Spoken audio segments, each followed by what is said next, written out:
पाहतो आणि प्रेक्षकांची अलोट गर्दी आलेल्या तमाम क्रिकेट रसिकांचं नाशिक महानगरपालिकेच्या कार्यतत्पर नगरसेविका किरणताई गामणे आणि त्याचबरोबर बाळासाहेब दराडे यांच्या वतीने स्वागत आणि दोन्ही आयोजक म्हणजे विशाल भाऊ पट्टे बहादूर साहेब आणि स्वप्नील पुंजाराम गामणे यांच्या वतीने देखील हार्दिक स्वागत असणार आहे। पाहूया 6 बॉल आणि 18 मॅच आता रंगात आली आहे। प्रेक्षकांना असेच सामने पाहिजेत म्हणून प्रेक्षक इकडे आलेत। अमोल गागरे 13 बॉल मध्ये 39 वर खेळतायत।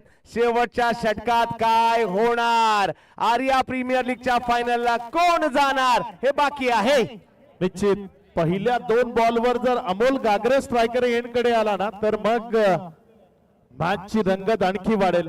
अमोल गागरे सध्या नॉन स्ट्राइक एंड कडे आहे, अनिकेत काळे स्ट्रायकर एंड कडे। 6 चेंडू 3 षटकार असंच या मॅचचं आता समीकरण आहे। हा फटका चांगला आहे, तिथे क्षेत्ररक्षक आहे लॉंग ऑफ कडे। जोपर्यंत बॉलला फील्ड केलं अमोल गागरे स्ट्रायकर एंड कडे येतो ना, हे महत्वाचं आहे सर। तेच गरजेचं होतं अमोल यांचं स्ट्राइक वर येणं, कारण आता मॅच जिंकण्यासाठी 5 बॉल आणि 17 धावांची आवश्यकता। प्रेक्षकांची उत्कंठा वाढली आहे। कोण जाणार फायनलला ते बाकी आहे। आरसीसी नाशिक, राजू वाघमारे आणि कंपनी ऑलरेडी फायनलला पोहोचली आहे, परंतु त्यांच्या विरोधात कोण काय खेळणार हे बाकी आहे। निर्णायक चेंडू पुन्हा एकदा गोलंदाजीच्या ट्रॅकवर गोलंदाज रवींद्र बोरसे। अमोल गागरे यावेळी चांगला फटका खेळतोय, खाली क्षेत्राची निवड केली आहे। बॉल चाललाय पहिल्या टप्प्याअखेरीस, एक्स्ट्रा कव्हर सीमा रेषेच्या पार, चौकारामध्ये कन्वर्ट होईल, रन्स मिळतील 4।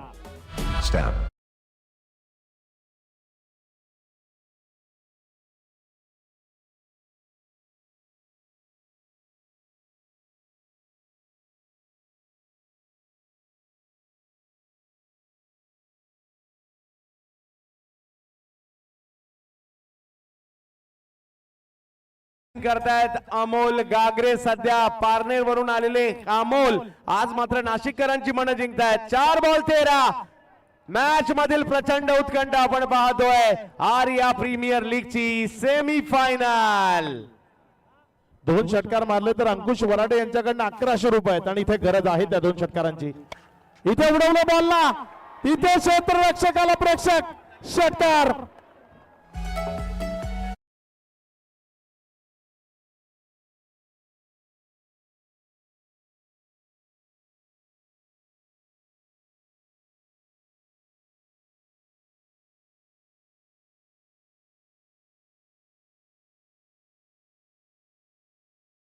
बॉल आणि 7 धावांची आवश्यकता।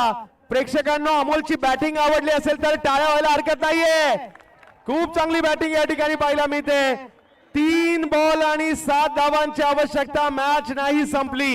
एखादा डॉट बॉल, एखादी विकेट प्रतिस्पर्धी टीमलाही मॅच मध्ये आणू शकतो। पाहूया या ठिकाणी काय होईल। अमोलने केलेली मेहनत, अमोल आतापर्यंत 49 धावांवर बॅटिंग करतायत सध्या, परंतु मॅच 3 बॉल आणि 7 धावा। इथे महत्वाचं आहे, येणारे 3 बॉल 7 धावसंख्येची गरज। गोलंदाजीच्या ट्रॅकवर गोलंदाज सज्ज होतोय अमोल गागरे। यावेळेस मात्र अर्धशतक आपलं कंप्लीट जरूर करणार आहे। एक सिंगल तर इथे मिळाली, फंबल झाला, त्याचा फायदा मिळाला। दुसरा धावेकरता वेगानं आलाय। एकदा अमोल गागरे करता टाळ्या वाजल्या पाहिजेत। या स्पर्धेमधलं आणखी एक अर्धशतक तेही चेसिंग करत असताना पूर्ण केलंय। MJ स्पोर्ट्स मनोज जायभावे यांच्याकडनं एक बॅट त्याला पारितोषिक म्हणून दिली जाईल। मिल्या बाबा यांच्याकडनं मॅच जिंकून दिली तर 1001 रुपये। शरद काळे यांच्याकडनं ही 1000 रुपयाचं कॅश प्राइज। पारितोषिकांचा वर्षाव झालाय। येणारे बॉल शिल्लक आहेत इथनं 2 आणि 2 चेंडू मध्ये विजयाकरता धावा पाहिजेत 5।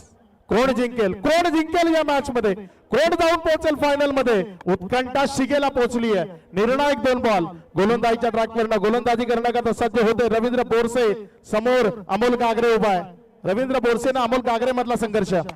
यावेळेस मात्र समोरच्या बाजूने चांगला फटका पाहायला मिळतो। एक सिंगल मध्ये चेंडू कन्वर्ट झाला, डबल करता कॉलिंग आहे।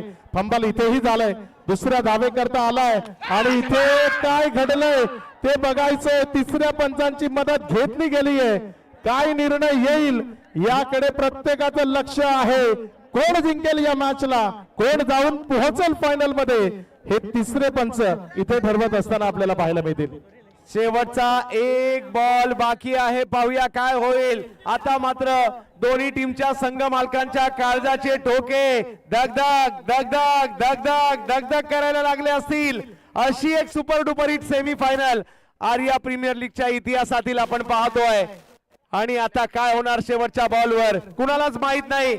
सोनवणे वॉरियर जिंकणार की रोहित ब्लास्टर जिंकणार. मोरवाडी गावचे किरण सोनावणे साहेबांची टीम आपल्याला पाहायला मिळते आणि दुसऱ्या बाजूला रोहित थोरात अँड कंपनी. कोण मॅचला जिंकणार पाहूया. सोनवणे वॉरियर समर्थक आवाज येईल का? आणि दुसऱ्या बाजूला काही समर्थक या ठिकाणी रोहित ब्लास्टरचे सुद्धा असेल. आपला सुद्धा आवाज येऊ द्या. क्या बात आहे. आणि हेच तर या स्पर्धेचं वैशिष्ट्य आहे. प्रत्येकाला जिंकायचं आहे. आणि ही मॅच आतापर्यंत सगळ्या प्रेक्षकांना आवडली असेल तर जोरदार टाळ्या मॅच साठी सगळ्यांच्या होऊन जाऊ द्यात.